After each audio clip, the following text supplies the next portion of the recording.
Welcome to the CDG BizCast. I'm your host, Christian Gonzalez, co-owner of Creativity Design Group, a digital marketing firm in Houston, Texas. This episode will be another addition to our Business Sins Subseries, and we will be covering the business sin of deceptive advertising. This is sadly too common in the world, and it is one of the dirtiest things a company can do to its customer base. Have you ever purchased a product that made bold claims that sounded too good to be true? Then it probably was. As small business owners, you need to strive to be the best you can be. A big portion of that is being honest. A business with integrity is one that will stay in operation for years to come, because running a business goes simply beyond making a profit. You have to profit knowing your customers are receiving what they promised. Never tell a customer something that isn't true for the sake of closing a sale. We will discuss the dangers of deceptive advertising and how it can lead to your business demise. Joining me today is our wonderful United Kingdom consumer panelist, Sara Russell. She will share how she feels about some of the examples we're about to share with you. And welcome, Sara. It's a pleasure to have you on BizCast again. Hello, Christian and your listeners. It's always a pleasure to be back. Thank you for having me. Yes, it's always a pleasure to have you on the show, and we're glad to have you back. It's been a while. We're going to go over some examples of deceptive advertising, and then when I'm done going over them, I'm going to ask you, how did you feel about some of them? And the first example that I'm going to share with you was one that we've actually discussed a few weeks ago when you and me were having a call, and that was related to the Pringles party stack. So I'm not sure if they carry the party stack in the United Kingdom, but I purchased the Pringles party stack a few weeks ago. So what this is, it's a slightly larger can of Pringles in comparison to their regular can. So there's a regular can, which is your standard size, and then there's your party stack, which has just a little bit more can space at the top. The can's slightly taller. The party stack variant is supposed to contain a few more chips versus the regular. However, when I opened up the party stack can right next to a regular size can of Pringles, I noticed that the exact same amount in the regular size can was also found in the party stack. Yes, you heard that right. I looked at that. I measured it up. When I looked, I noticed that the same amount of chips in the regular size can were also in the party stack. The only thing you're paying $1 extra for in the party stack can is extra can space at the top, not extra chips. I found that extremely deceptive, because you can't open the can in the middle of the store, obviously. You have to buy it first before you can open it. And that's just crazy. That's beyond crazy. So that's my first example. Some other additional examples I have to show you were actually a bit more impactful. For example, let's talk about Kellogg's Frosted Mini Wheats.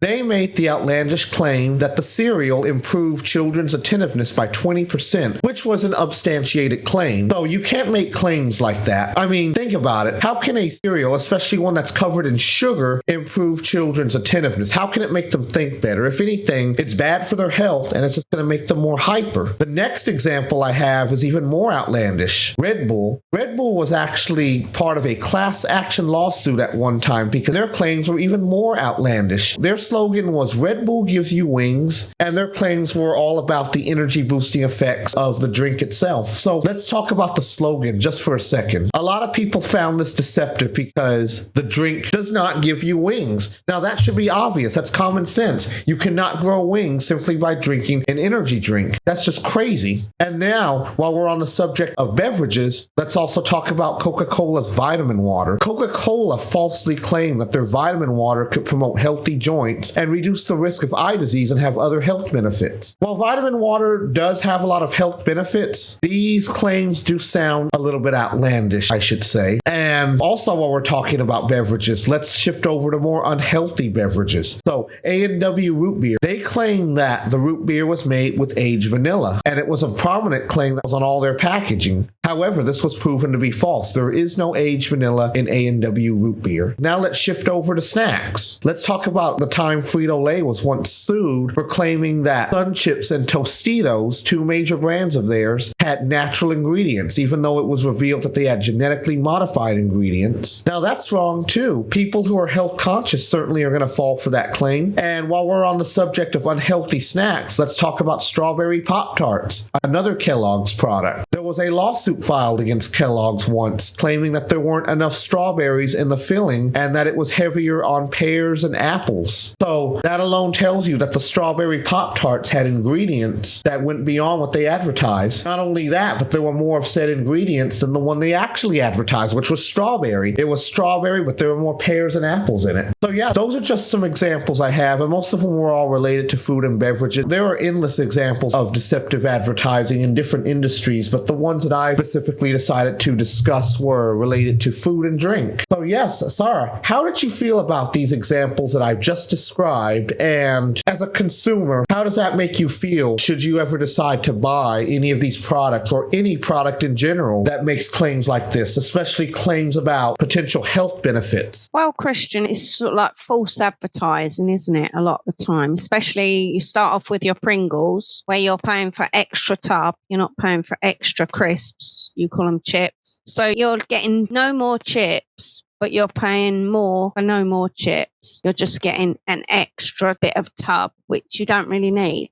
You want extra chips. That's what you paid for. That's why you want the party pack. So that I don't get how they're able to get away with that. Is there some sort of thing going through at the moment where they're questioning Pringles promotions, whether they're fake or not? I mean, because to me, that's fake. They're just ripping people off. So that I totally don't agree with. You had vitamin drink, wasn't it? Coca-Cola vitamin drink. Well, Coca-Cola is not good for anyone. You got the gives you wings. Let's go to that one, because the slogan for that over here is still it gives you wings. So they haven't got rid of the slogan over here. Red Bull gives you wings. So I don't know. To us, we know it's just a joke and it's just a bit of fun, and that's part of their advertising. It's been like that for many years. You know, it gives you wings, but it doesn't mean that it's actually going to physically give you wings. It's just a turn of phrase. So that I can understand a slogan, but to probably have that as an advertisement in certain countries is probably not a good idea. But as I say, for over here, we just quite find it quite amusing, because we wouldn't think it actually would grow us wings. Well, that's not right for a start. If you're advertising something's strawberry and it's got strawberry fillings, you would expect strawberry to be in it. You wouldn't expect pears and apples and anything else to be in a particular snack without having actual strawberry in there. I mean, if it said strawberry and other fruit, then that'd be fine, but not if it just says strawberry. So no, that's misrepresenting an item, and that's false advertising. 100% on that. Someone could probably go to court for that. You had the other thing you said about your root beer with the natural vanilla, and it didn't have vanilla in it. That's absolute crazy. Kellogg's,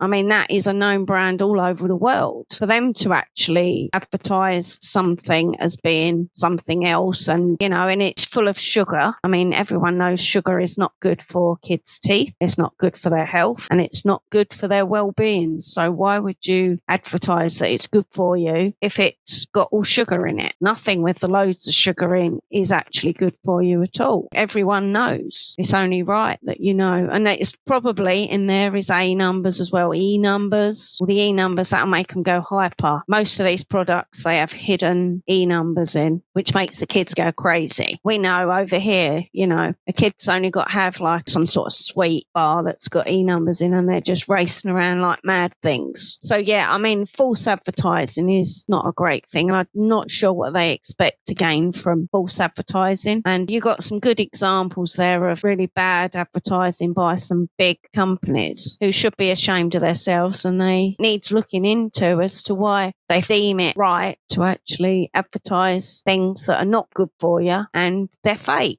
So we're always on about scammers and stuff, but this is scamming in food and drink. So scammers is everywhere. Even the big companies want to scam you now, which is absolutely disgusting. So yeah, no, it's appalling. It's appalling, and I don't agree with none of it. And it is bad. All of it, really. I don't know what else to say. It's just really bad. And they should be disgusted with themselves, these companies. They get paid enough. They earn enough. They need to look at their marketing department, probably, and their advertising department, and, you know, sort of change the way they advertise their own product so that it's true what they're saying. So the party pack, they should be advertising the party pack Pringles as not more Pringles, just a bigger can. Well, they wouldn't sell any if they said that. So if they're going to do bigger cans, they need to give you more crisps in there.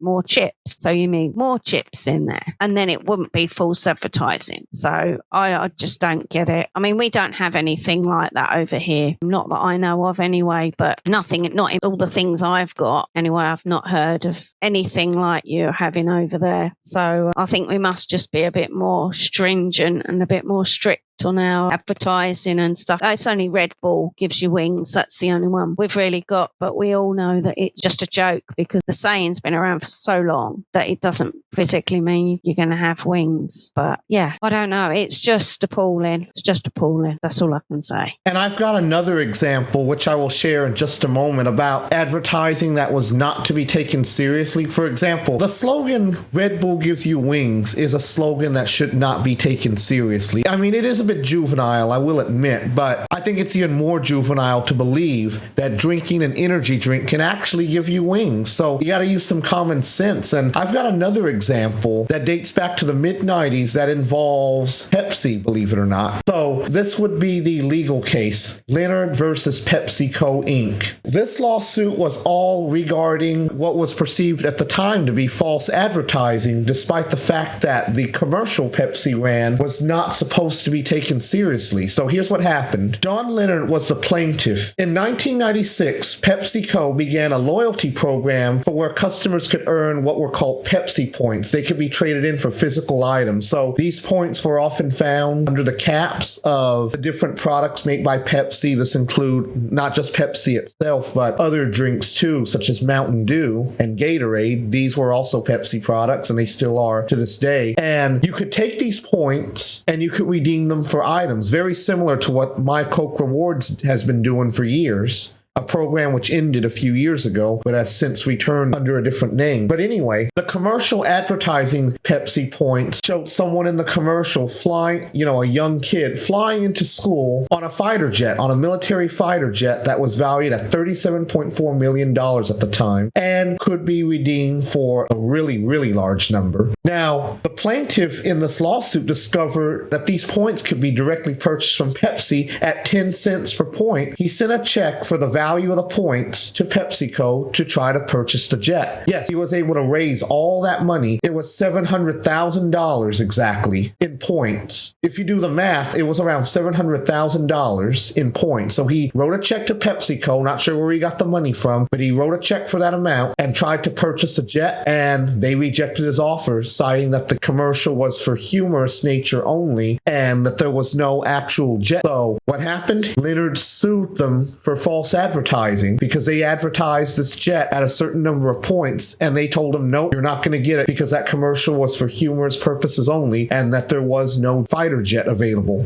So he sued. The case was decided on August 5th, 1999, and it was decided by the judge that this lawsuit was frivolous. Judge Kimball Wood decided in favor of PepsiCo, siding with them, claiming that the commercial was indeed only for humorous intent only and was not to be taken seriously. So that's what happened. Again, it may have sounded like false advertising. To me, what really made it wrong was the fact that they did say you could get this jet if you had a certain number of Pepsi points. As a business owner who believes in honesty, I don't believe that you should be deceptive when trying to be humorous, because there will be that select number of people out there who will not use common sense, will ignore the fact that this was just for humor, and actually try to take legal action. Anybody with common sense should have known that this commercial was just to make people laugh. But at the same time, PepsiCo should not have advertised the jet being available at a certain number of points. They should have instead included a disclaimer somewhere saying that the jet was not available, the commercial was for humorous purposes only, and you can't actually redeem your points for that jet. That's what should have happened. They could have still ran this commercial the way it was, but they should not have said it was available for a certain number of points, because then the doors for legal trouble related to false advertising start to open up. So that's where I feel they made an error in judgment. But also, the plaintiff, Mr. Leonard, also made an error in judgment by believing this commercial instead of taking it as a joke. That's my 2 cents. So in general, if you're going to advertise something for comedic purposes only, make sure that you put a disclaimer on there and don't add anything in your advertising that makes it look like you can actually get the joke product. But don't say it's available for a certain number of points or at a certain price. Just make sure you're clear that anything that you're advertising is strictly for comedic purposes and don't go beyond that. So Sara, how do you feel about that one particular example I just shared? Well, Christian, to me, I mean, you can really honestly get where the guy was coming from. If a certain company is advertising, it doesn't matter if they were joking or not. It doesn't sound like the advert was a jokey advert. They didn't put any humour in it. They said if you get so many points, you'll get a jet. Well, obviously, this man's like, right, well, and he'd worked really hard to get all those Pepsi points. He probably drank a lot of Pepsi and all that, and perhaps his friends and that gave him all their Pepsi points. I don't know. But to be honest, I'm surprised the judge ruled in favour of Pepsi. But then again, if you think about it, the courts are always for the bigger billion companies, the multi-billion companies, and not just your average Joe. But I mean, that I do feel sorry for that guy, actually, to be honest, because to me, that advert just sounded too good to be true. But that's the same we always say. If something's too good to be true, well, then it probably is not what it's supposed to be. But there is a but. Because obviously with this particular offer, they were stating a certain amount of points, Pepsi points, and you can get a jet. Not saying that if you had this amount of points, you could get this lovely jet. Ha, ha, ha, ha, ha. Then you'd know it was a joke advert. There was probably no joking in that, no laughing, and not any small print saying, at the bottom, which probably should have been running at the bottom of the advert, this is just for advertising purposes only. Please do not try to redeem any points to get a jet. So they should have probably had a disclaimer underneath, so which they probably didn't. So in that case, really, the judge should have gone in favour of the guy, I personally think, because obviously if there's no disclaimer along the bottom and they're stating that so many points you can win a plane, then I'm sorry, but you have given that offer for someone to find he's got them points. He's worked hard. He's spent a lot of money getting those Pepsi points. They should have automatically just given him the offer they were giving, or to the amount, something anyway, because of the fact they falsely advertised that, and I just can't understand why the judge did go in favour of the big £1 billion companies. But as I say, it's usually a lot of backhanders, so that man was probably never going to win, whatever judge he had. But yeah, no, I just feel sorry for the man. I really do. I feel sorry for him. Yeah, it's sad that he had to endure all that. Pepsi could have been a lot more clear. There should always be some sort of disclaimer to make sure that there's a clear understanding. The only problem with disclaimers on television advertising is that they usually put them in tiny print. And not only is it in tiny print that's not easily noticeable, but it's also in a portion where it goes by so fast you don't see it. Now, despite the fact that it goes by so fast, it's at a point in the commercial to where you can't see it. Like usually at the very end where before you can read what it fully says, the commercial's over. That still counts as a legal disclaimer. Even though you couldn't read it, it's still there. So that doesn't rule out the fact that they didn't attempt to put a disclaimer, but it should be someplace more prominent though, where people can read it. Just because that's legal doesn't mean you shouldn't try to do better in making sure that your customers understand. Other examples I can think of are fast food. When you look at any sort of advertising for fast food, you're always looking at a fake photo of a burger, for example. It looks nice and big and juicy on the commercial or on a social media advertisement, but when you actually buy that actual burger, it looks like that somebody sat on it a few times in the kitchen and then served it. I'm being honest with you there. It may look nice and big and juicy on TV, but when you get it, it's going to look like somebody sat on it. And that's because there's a lot of Photoshop involved in these photos, and there's also a lot of doctoring up the actual product. Sometimes they don't even use real food in the advertising. That's why it looks so much nicer than the real end product. Think about it. You're not going to feel compelled to buy that food product if it was actually actually presented in its real life form. Let's be honest there. No, there's a lot of things they do which you don't really want to know, because I know someone who used to work in advertising, and she did a lot of the food adverts, and she used a lot of mashed potato as part of her showing what a certain food looks like. She'd paint it up, and then they'd paint it, they'd spray it with normal paint and all this sort of thing, because she said, you imagine it's sitting there for hours and hours and hours while we get the best shot, and you've got this. If it was real, like normal food and stuff, it would go off before we've even finished filming. All the things would be melting. It would look a right state. So she said a lot of time we use polyfiller. They use mashed potato a lot of the time because they can mold that to any shape they like. They use plasticine. They use plaster of Paris, and everything is to do with creating the illusion of the fact that that's so juicy. But you really wouldn't want to eat that because you don't know what it's made from, like you was just saying. But yeah, so as I say, I had a friend who was in advertising who dealt with photographing food and stuff like that, and she used to make a lot of it. And the cakes, a lot of that is just cardboard, just covered with some sort of like mashed potato and glue and everything. So that's why it always looks lovely. So you really wouldn't want to eat that's on the telly. 1,000,000%. Exactly right. And I'll be honest with you, I'm one of the biggest skeptics ever. I don't believe really anything I see advertised anywhere, especially stuff I see on TV or on social media. I'm being honest with you, I'm that skeptical about all these claims because so many of these companies lie just to get you to give in. And don't even get me started on the Medicare scam commercials, the ones that we see nonstop starting in early September. You know, the deadline for Medicare in the US is December. However, because ripping off elderly people has sadly become such a big black market now, you start to see endless advertising shoved down their throats. All over TV, they get mailers all making all these horrible claims about Medicare Advantage, telling them that it's better than regular Medicare, but in reality, they're just telling you this just to get you to sign up for a phony plan that doesn't have any of the benefits that they claim they have. And that's especially not good when you're an elderly person and you need to see a doctor, but you can't go to a doctor because these plans, these phony plans that they keep pushing, don't allow you to see a current doctor because the one you've been going to for years or the one that you regularly go to in general is not in network. And then all the doctors that are in network, chances are you're probably not even going to get to see them anytime soon for endless reasons. That's just horrible right there. I don't want to talk too much about that because it really does get me hyped up because it's just so disgusting. It is so evil how they prey on elderly people like that with these deceptive commercials that I just wish they would be outlawed 100%, never allowed on TV again. That's another topic for another episode. So now I want to talk about 4 different types of false advertising. The first one is misleading advertising. According to London-based advertising firm Kantar, 52% of people have seen misleading claims about brand sustainability efforts. So let's talk about misleading advertising. This involves presenting information in a way that confuses or misleads consumers. So basically you lie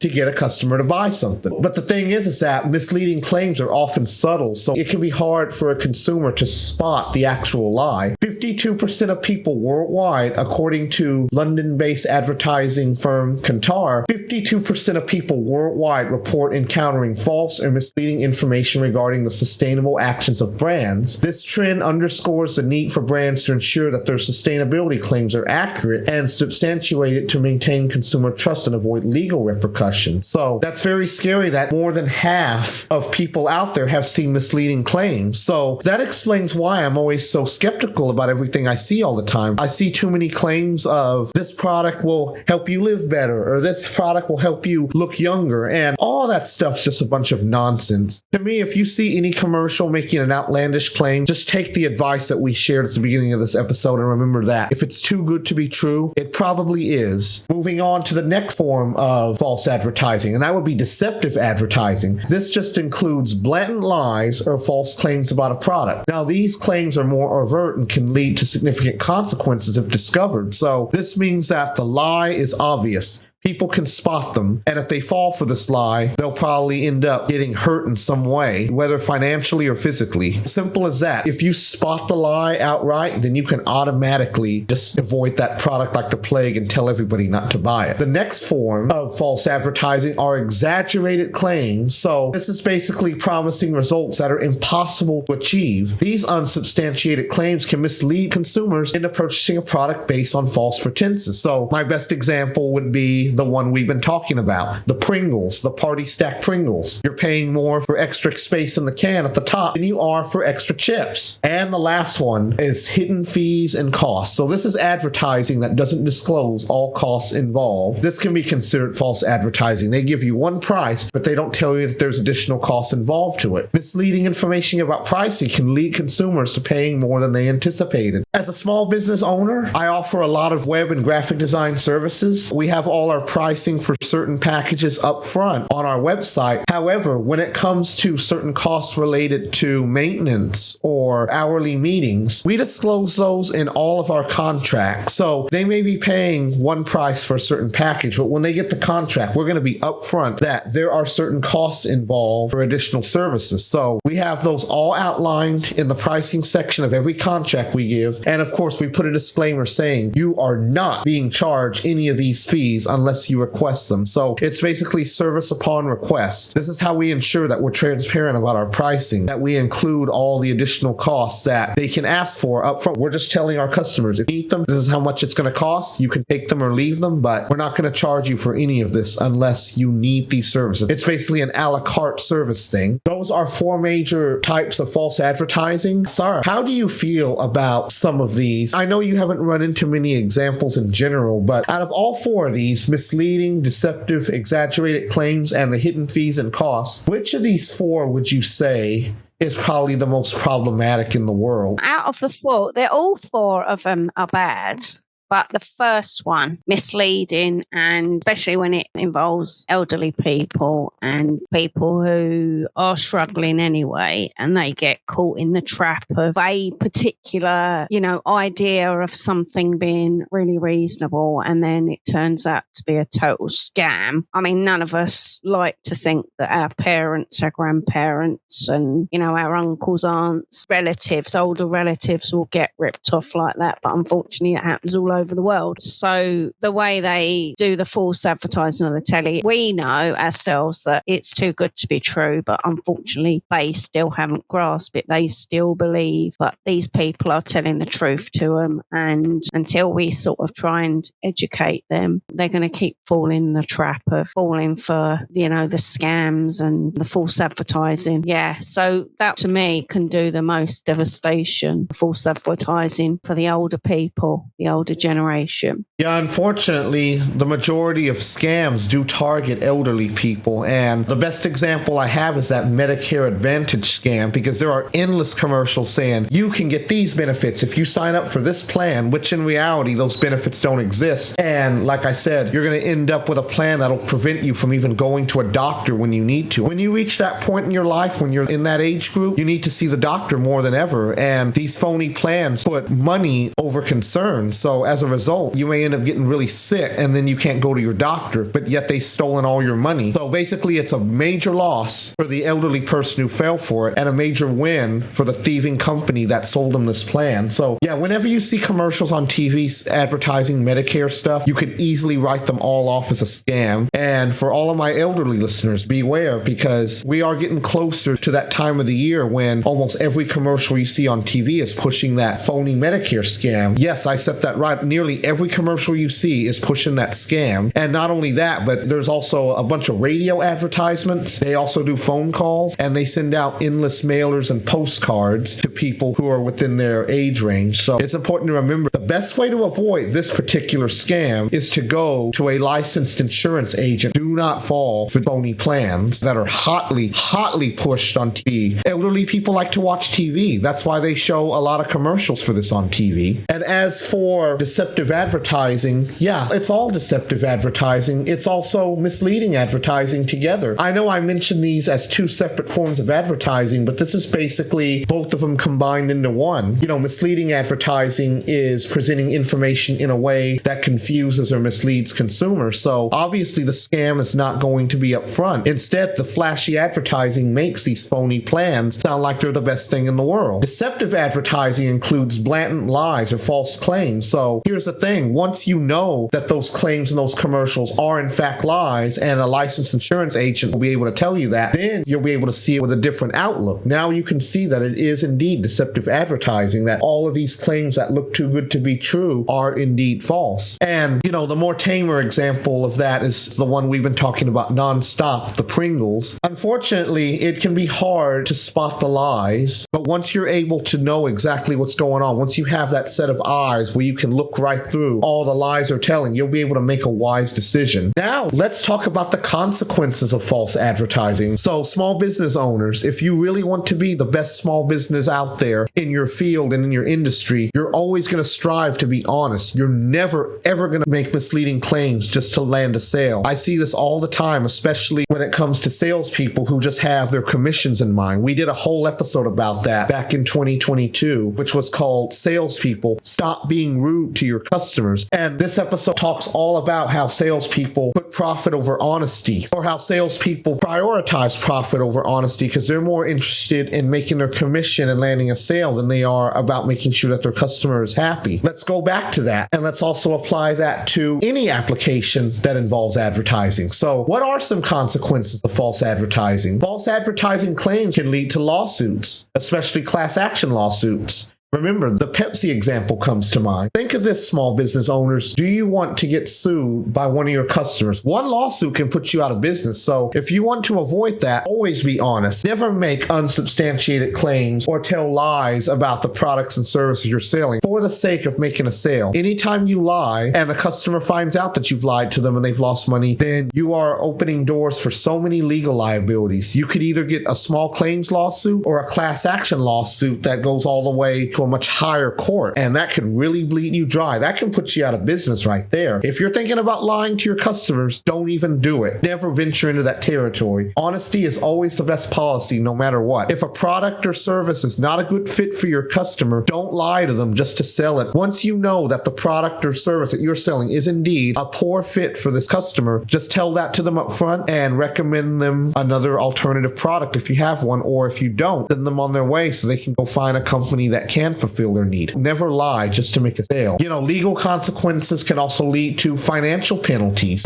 Companies who are found guilty of misleading consumers can pay endless amounts in fines and settlements. And of course, compensation. You'll have to pay your customers back. Even if you decide to settle instead of proceed with a lawsuit, that can also make a financial impact on your company's bottom line. These penalties should really serve as a deterrent. Once you know how much you're going to be paying, once you have a good idea of how much you're going to be paying in penalties, whether it's by judgment, settlement, or just simply in restitution, you should immediately stop and think, is lying to a customer really worth this? Lying to a customer should never be an option. I'm going to continue to say that over and over again. Lying is always a bad policy. Never do it. Your company is also at risk of losing consumer trust. Imagine if you're telling all these lies with all these fake claims. It could lead to a major backlash and long-term damage to your overall reputation, which we're going to talk about next. Reputation damage can easily put you out of business. It can destroy the trust, damage your reputation, and it could make it virtually impossible to regain loyalty and market standing once your credibility is lost. Think of it like that. One lie can put you out of business, especially if that customer has the ability to tell all their friends. They can leave reviews, they can tell everybody, and then once the word goes viral, you're gone. You're out of business. That can also destroy the public's interest too. Once the public in general knows that your company is making all these false claims, they'll simply not patronize your business. They'll go elsewhere. If it's also been determined that all of your false claims have hurt your customer financially or physically in any way, that's certainly going to keep customers patronizing your business. So think about all these consequences. Lying can put you out of business. It can destroy your bottom line. It can bankrupt. It can turn customers away just like that without them even setting foot in your storefront or even browsing your website. That reputation of being a lying scumbag in general that's just pushing out all these false claims for the sake of making a sale. Once they catch on to that, guess what? You're done. You're out of business. Never, ever do this. Never lie to your consumers. You should always strive for a 5-star interaction with every customer, and every conversation should involve pure honesty. Politely send the customer away if your services and products are not a good fit for their needs that they are trying to get fulfilled. Never lie for the sake of making a sale. I'm never going to be able to stop saying that. I'm always going to say that until the message is clear. Be honest every single time. Don't steal your consumers' money just because you want to be greedy. So as a consumer, Sara, I have one important question. How do you feel about the majority of advertising you see out there? Do you feel that it is truly honest, or do you think most of it is just filled with unsubstantiated claims for the sake of making a sale? Yeah, I think most of it is intentionally to deceive, I think you'll find. But you're going to find a small percentage which is a true advert, and what they advertise is the truth, and they are giving you what they say they're giving you. But you have got this very large percentage of adverts, which we all know all around the world, which are there just to falsely advertise products and everything else, which shouldn't be allowed. But unfortunately, it's what happens, and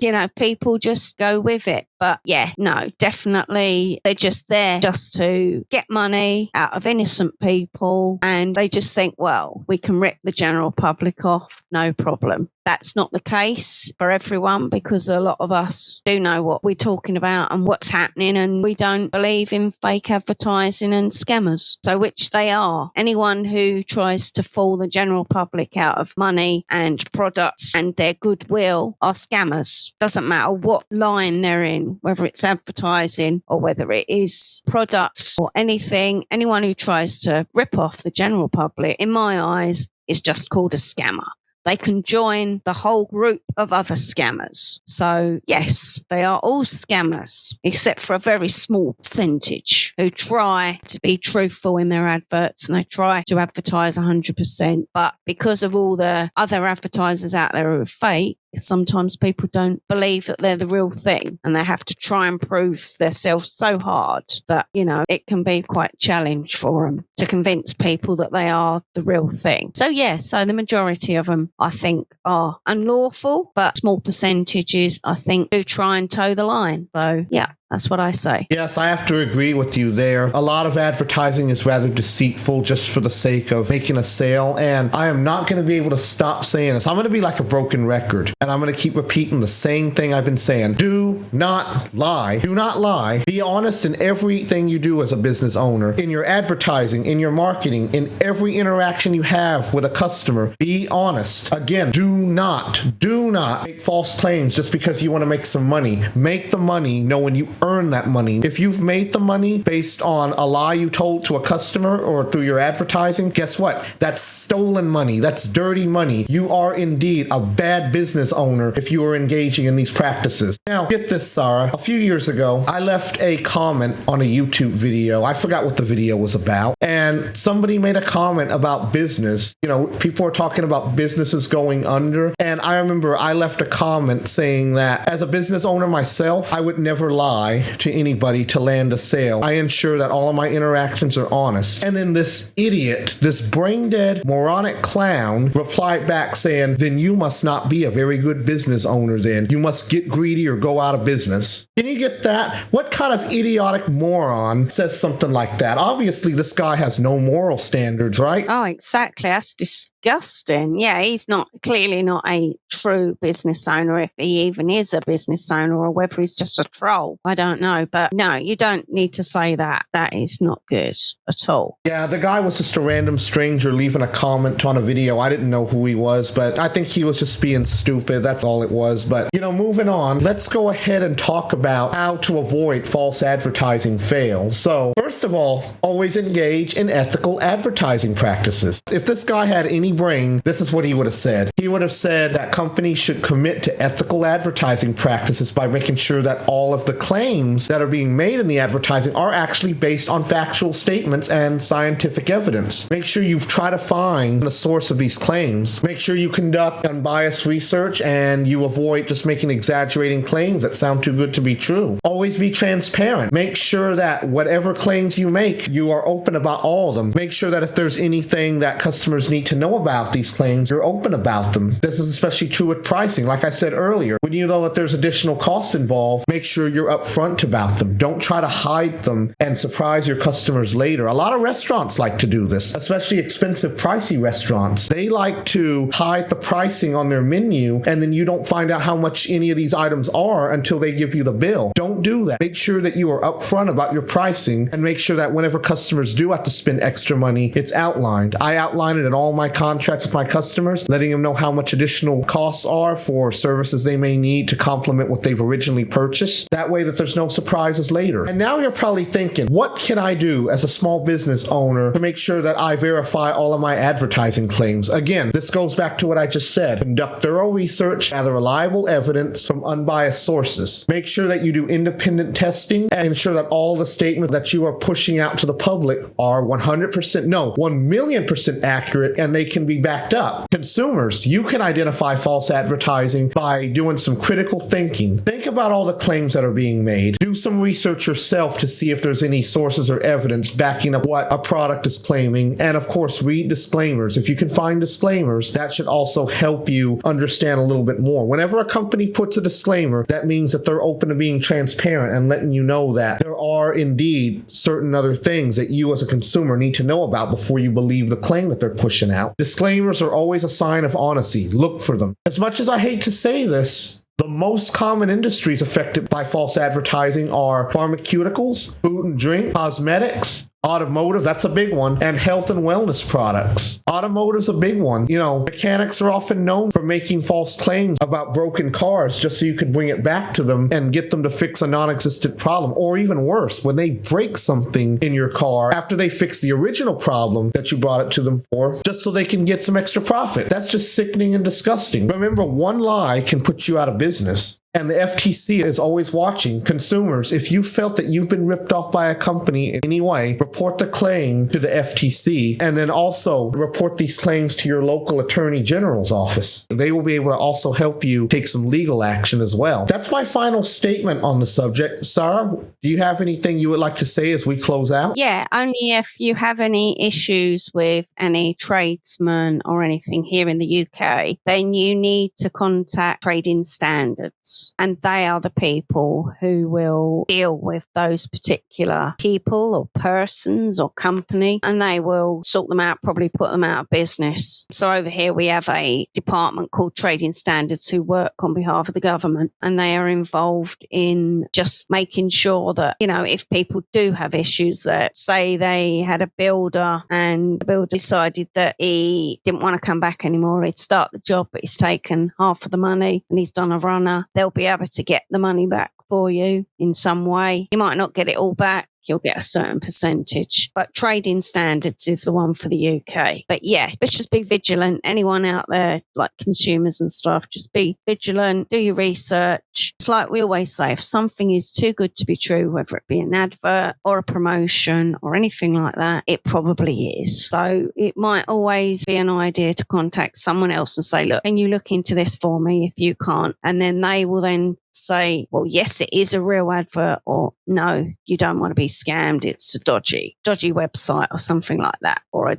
dodgy scam or a dodgy advert or something like that. Anyway, so just be vigilant. And as I say, if you don't have the facilities to help yourself and stay safe, then obviously someone in your family, friends, neighbours, I'm sure will be able to help you. So that's my last words. Yes, that's right. And also, I would also like to add that also as consumers, you do have the option of going to the Better Business Bureau and reporting any false advertising claims you have. However, you do need to check first to ensure that the company who has made these claims or has ripped you off is indeed a member of the BBB, because if they're not going to be able to help you. The BBB will only handle companies that have accreditation with them. Again, small business owners, if you have an accreditation with the BBB and you want to go ahead and take that risk to lie to your customers, don't. It'll hurt your reputation even more when they see that your BBB accreditation has been downgraded to F or has been revoked completely. Don't venture into that territory. Also, going back to consumers, remember, the BBB is not law enforcement. The best thing to do is, if you have taken some serious loss due to false advertising or you feel the need to take legal action, the best thing I can recommend is to consult with an attorney. I am not an attorney, and I do not claim to be an attorney. The information presented in this episode is not to be construed as legal advice, and if you need legal advice, please consult with an attorney to point you in the right direction. That way they can help you decide what the best avenue towards a resolution could be. You do have the options that I mentioned earlier: contacting the FTC, contacting your local attorney general's office. They can help you. And before you do any of that, you can also try to work with the company who wronged you, see if you can settle with them. However, the best advice that you can get will be from an attorney. But always have, in general, before you make a purchasing decision, always question everything that you hear on TV, on the radio, on the internet. If something sounds too good to be true, it most likely is. Think about every decision that you make before you decide to spend your hard-earned money. Make sure that you do your research before you purchase. Business owners, once again, if you're thinking about taking that risk, if you're thinking about risking your reputation, your bottom line, everything that you've worked hard for, because you decide that you want to get greedy by lying to the customers, don't do it. Don't even venture into that territory. I'm telling you right now, you are making the most unwise decision. You are making the dumbest. You are making one of the worst decisions you'll ever make in your career. Don't go in there. That's dangerous territory. That's playing with fire. If you want to get deceptive, don't do it. Do not venture into that territory. You'll never hear me stop saying that enough. Don't